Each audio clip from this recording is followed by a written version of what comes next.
In this Coach Athlete Members video, we're going to return to that crucial subject of training planning. Now, it's the beginning of the training year for the majority of us, October time, so we've got to get our plans in order and we've got to assess what went well last year, last training year, what we might change, and what we think we might need to include, some different inclusions. So I'm going to use my experiences, my thoughts, my processes, what happened over my last training year to help inform you. Let's start off with how I've revised my current training plan for the 2022 season. So it's that time of the year again when we start to look at our training plans and try to work out what to include for the next training year and the first training cycle. Now, I've been using this basic plan here for a couple of years, and it tends to work pretty well up until Christmas, when most of the jumpers, sprinters are doing similar training. It gets more complicated post-Christmas when different age athletes, different levels of athletes have different competitions at different times, and that's when I find it hardest to be more rigorous, or to be rigorous, I should say, with the setting of sessions. Now, one thing I have to point out is that the sessions are combined from various units, again, as I always say, following my unit-led approach to drills. So you're seeing them here, and these are basically to remind me of what to include. Also, as the years go by, I come up with different ideas and find that different things work or don't work. And I also want to include different things from time to time. What you're seeing here can only best be described as an overview, a way to structure the training for me, to get direction across the 4 to 5 key training sessions that the athletes do a week. I will tweak these sessions accordingly and progress them slightly differently to what's on here. But without this, I might tend to be a bit too slapdash, for want of a better way of putting it. So this should act as a structure, and that's what you've got to pull together yourselves when you're looking at your training and being very analytical at trying to see what did work and what didn't. And I will say, if you've got a philosophy, an approach, a way of doing that works, then don't change it significantly. Tweak it. If it's worked over a number of years, it's going to continue to work. Okay, let's take a look at a typical week's training during this phase. And I tend to follow the same structure from year to year. So in the first weeks of training, on the Mondays we'll be doing basic drills such as your in-place ones, marching, lunges, etc. Creating basic stability, strength, specific strength, and so on. Then we go on to the bar work, which is great for running dynamics and power as well. So we'll be doing leg cycling variants, low to high, low, high, etc. Then we'll be doing skipping and some takeoff drills and so on. And there'll also be some basics in here as well, such as marches and lunges. We're using a 3 to 4 5-kilogram bar held overhead. Also includes some running, 3x30s, and as the weeks progress, I'll try to increase the number of reps, but not beyond a silly amount, 5 perhaps, because after that we follow on with acceleration work, 3x10, 2x20 meters at 90%. Again, as the weeks pass, this will increase, and we'll also add in some 30 meters. The athletes will then have a break and then go on to their first major weight training session of the week. And we're looking again at using a triphasic methodology, eccentric, isometric, and concentric, but we'll also be complexing the exercises with weights, because again, I believe that it's the potentiating effect that is the key outcome from these workouts. If you trigger one exercise with another, you're likely to get a heightened fast twitch muscle fibre response. The weight does need to be pretty heavy, medium heavy, but it's the beginning of the training year, so we're going to find and work our way into it. Wednesdays, again, we've got basics. I may vary these to in-place drills or moving drills. See, there's a difference between the two. Calf drill I use a lot just to get the athletes ready for more dynamic work. And then we're going to do some more isolated drill work, so this time with the hands on hips. leg cycling again, skipping, so there's repetition. 4x40 meter runs with hands on hips, building up to probably about 90%. The fact that the athletes are running with their hands on the hips will slow down the process, the speed rather, but it will make sure that they have to focus on their hips to create the speed.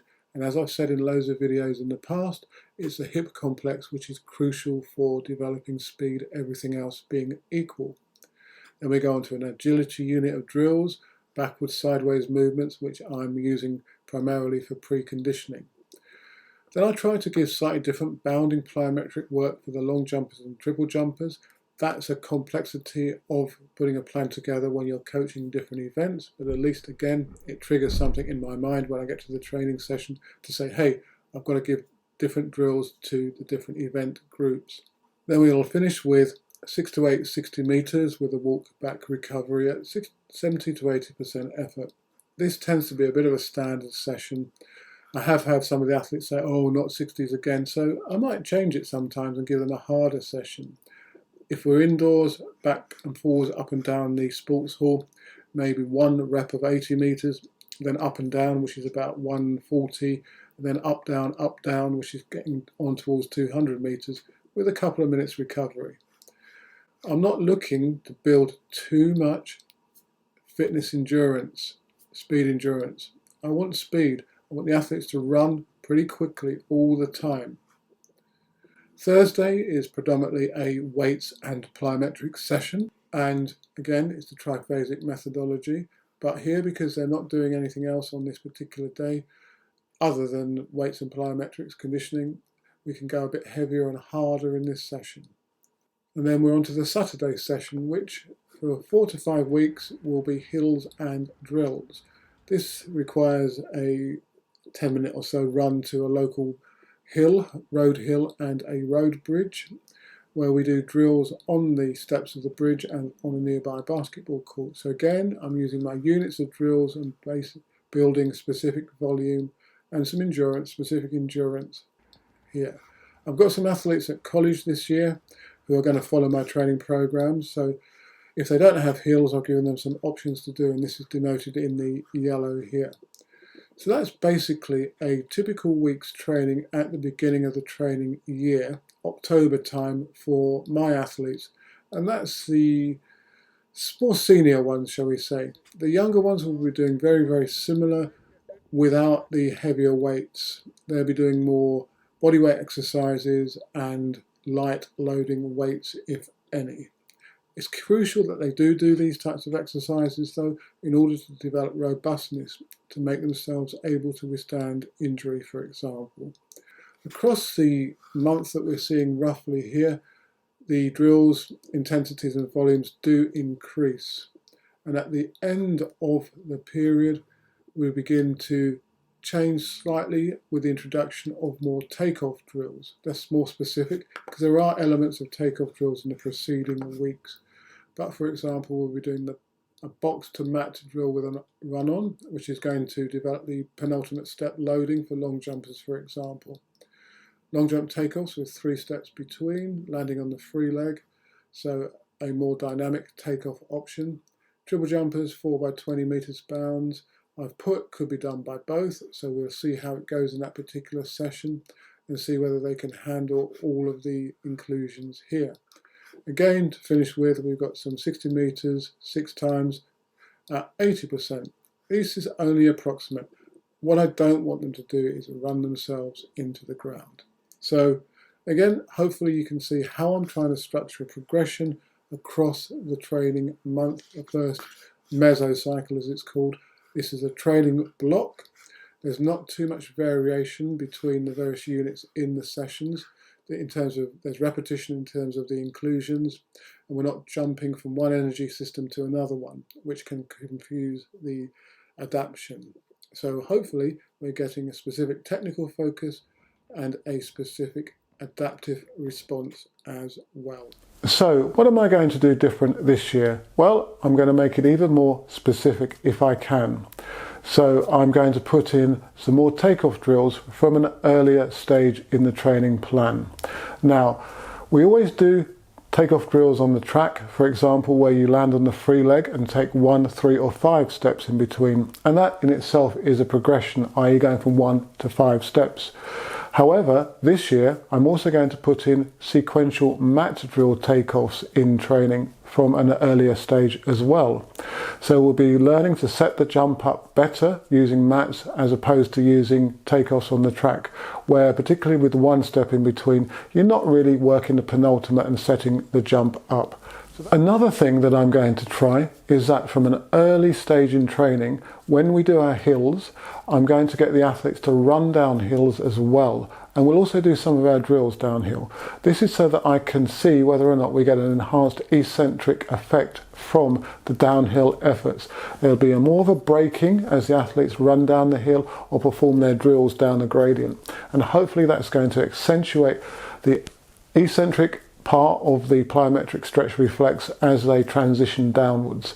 That hopefully will increase leg stiffness and improve their sprint speed and what I'm looking for in particular, takeoff abilities. What you're seeing on screen and what I've gone through is an overview. Now I've been doing things slightly differently. I've got different groups of athletes, so I do tweak the sessions and the content accordingly. This plan acts as a guide for what you, or I in this case, should follow. On different days you can tweak it, but as long as you follow the same undulations and the specific progressions, then your athletes will improve. It's not so important to do exactly what's on your plan every training session, because you have to adapt to the needs of the athletes, and sometimes you just come up with different ideas or see different things in training. But as I've said, stick to that journey, more or less 90% to that journey, and then you will get there with success. Do let me know if you've any questions on the subject matter of this particular video, and if you've got any of your own thoughts on training planning and how things have gone for you over the past training year. As usual, thanks for your continued support and good luck with your training, planning, coaching, and if you're an athlete, training and competitions.